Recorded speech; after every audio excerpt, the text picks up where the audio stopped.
I bought this game so you don't have to. Forza Motorsport 8, the confusingly titled 8th installment to Turn 10 Studios' Motorsport franchise, has officially been available for 3 days on both the Xbox and Steam stores, respectively. My name is Honey, and after roughly 15 hours of gameplay, here's what I think about this title. If you're thinking about grabbing this game but are worried about some of the large changes that have been made, as well as some of the smaller features that have been added, subtracted, or recycled from previous titles, stick around and I'll give you my honest review on the good, the bad, and the ugly in this game. Now, I do want to start off before we get started by saying this is not sponsored content in any way, nor am I being compensated by Turn 10 Studios for this review.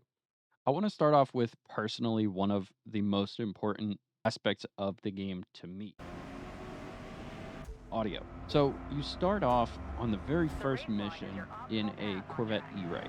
The engine sounds beautiful. The tires sound beautiful.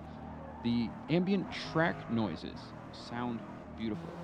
Overall, the audioscaping in this game is done beautifully. Tires squealing around tracks, motor noises actually changing with upgrades like exhausts and turbos. The ambient sound of a commentator speaking on the infield of a track while you sit in pit bay preparing for a race. The audio of this game is exactly as I expect. Better than the last, and still amazing.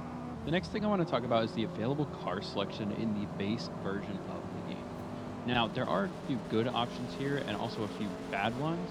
In saying that, here's what I mean. Aston Martin brings 16 cars to the table, Audi bringing 24, Mercedes bringing a collective 30-ish cars among their 3 brands, BMW bringing 25, Bugatti, despite not having very many production vehicles in general, has an impressive 4, Cadillac having 7, Chevy having a whopping 27, Dodge with a 16, Ferrari with a 40, Ford with a 32, plus technically 5 extra developed under Holden, Honda with 11, Jaguar 11, Lamborghini 16, Lexus only having 5 in game, Lotus having 8, Maserati 7, Mazda 16, McLaren 16, Mitsubishi only 8 somehow, Nissan with a very large 30, Pontiac somehow having 5 total vehicles, Porsche with a whopping 33, Subaru with only 11, Toyota 15,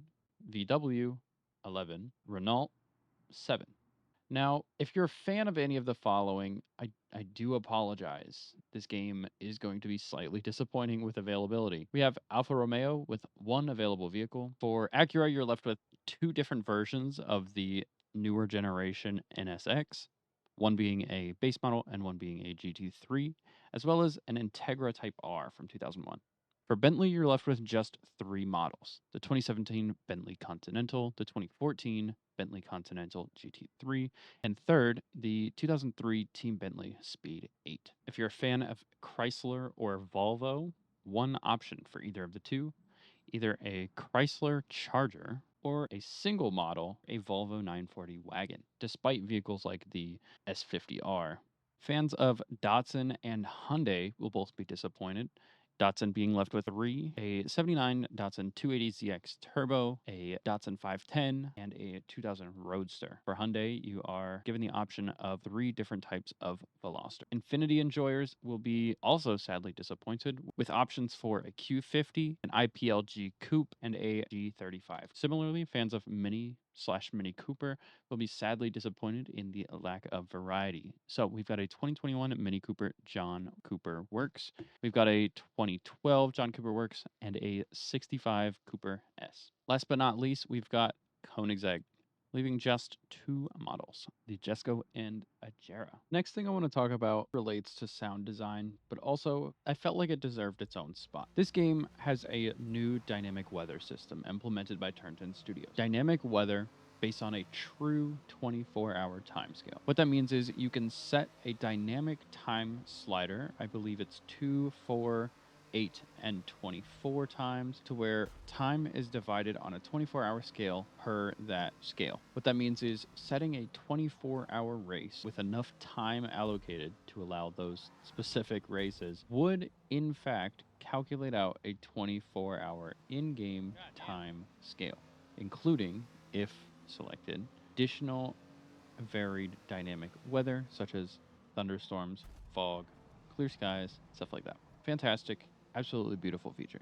Implemented in game, this looks wonderful. The next thing I want to talk about is arguably the most controversial, but probably my favorite change to the Forza Motorsport franchise, the leveling system. The vehicle leveling system employs an XP-based car upgrade system. Unlike the previous Forza Motorsport and Horizon games, now you can't just go into the auto show, buy a car, and immediately upgrade it to its highest capabilities. Instead, you have to use the vehicle in racing in order to unlock upgrades. This is done by completing clean segments, as they're called in Forza Motorsport, of a race, as well as overtaking other opponent vehicles. Unlike previous Motorsport and Horizon games, however, you do not earn any sort of XP for things such as drafting, drifting, near misses, and trading paint, to name just a few. At the top right of your screen, by default, will be an XP bar monitoring your vehicle's car XP progress. You do have the option to turn this off in the UI settings menu. Next is driving. Driving has definitely been improved since Forza Motorsport 7, and of course, avid players of Forza Horizon are going to be surprised by the difference in driving mechanics across Motorsport versus the Horizon franchise. Now, this is to be expected as Motorsport is geared more towards the traditional racing sim slash racing driving, whatever you want to call it, enjoyer, whereas Horizon is more centered towards an everybody experience slash audience. In the new Motorsport, you can feel the road so much more.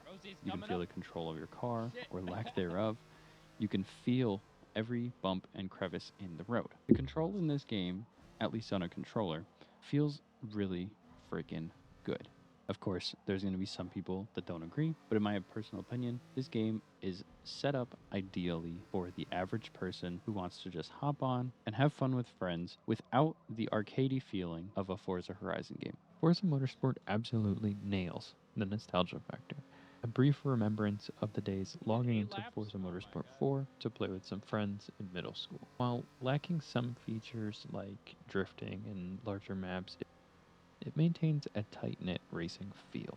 The most notable change, however, is the addition of track enforcement measures, which both penalize players for excessive track cutting and excessive collisions of other players. A very welcome change for those tired of the Fortnite drivers. Playing Forza Motorsport 8 multiplayer is a must-try, especially with friends. Recently, I joined Sparks and his community for some vehicle-limited racing, starting with a Volkswagen Golf and upgrading after each race based on the game's built-in upgrade system. It's definitely a challenging way to play the game, especially among a group of peers, but challenging yourself to earn enough points to upgrade your vehicle to the next level, ton of fun, I definitely recommend it.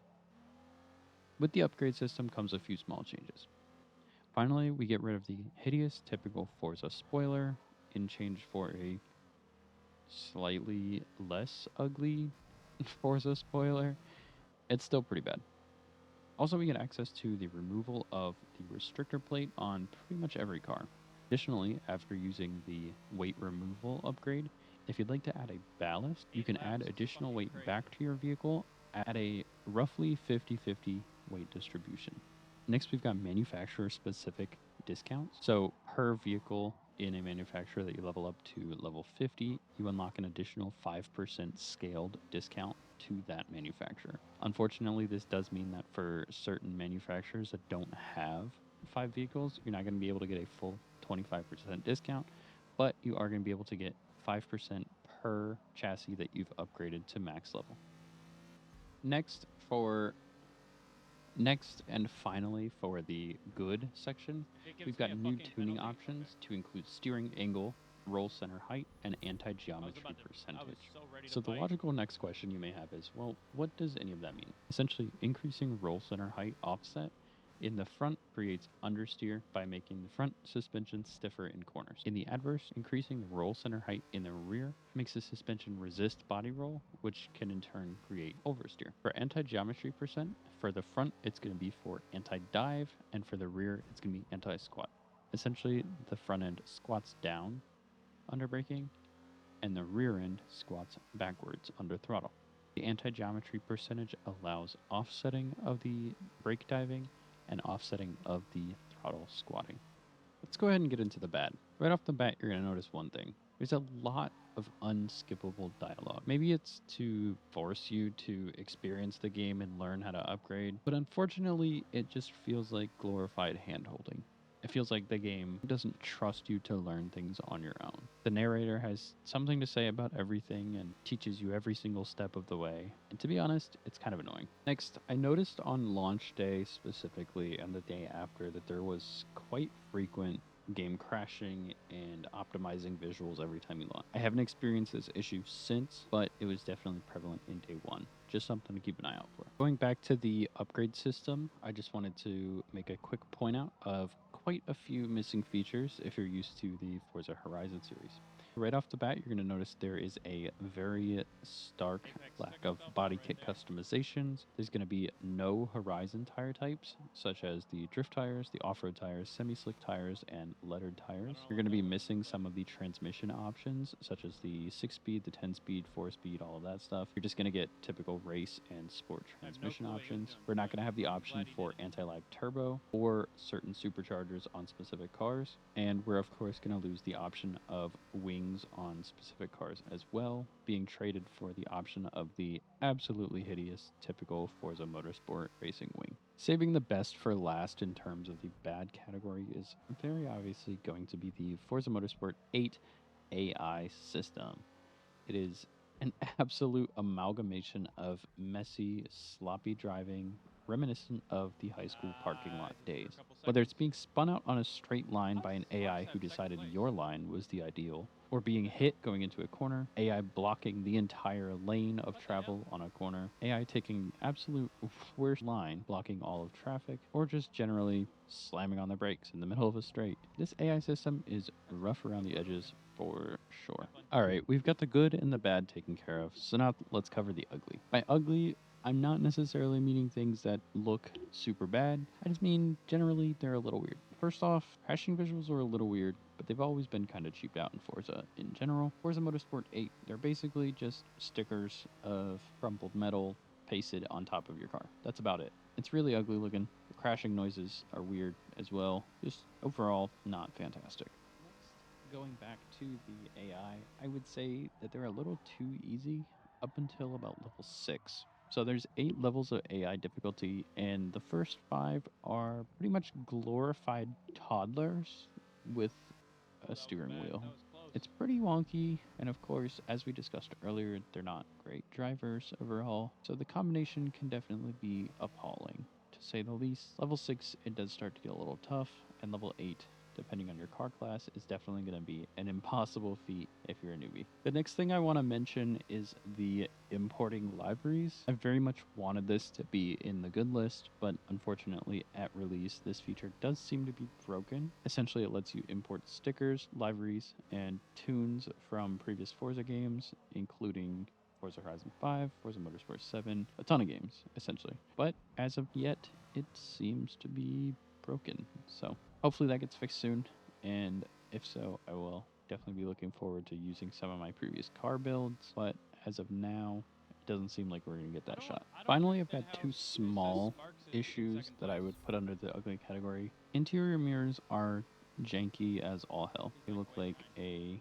12-bit, slightly modified Minecraft game, and they don't actually match the output settings of your mirrors in your settings. So if you're viewing a mirror from outside of your vehicle, it's going to be whatever settings you put it to, but inside the vehicle, it definitely dumbs it down quite a bit. Not sure why, super weird. Second is interior camera angles. For some reason, the default is like significantly lower than the human eye can perceive, so it feels really unnatural.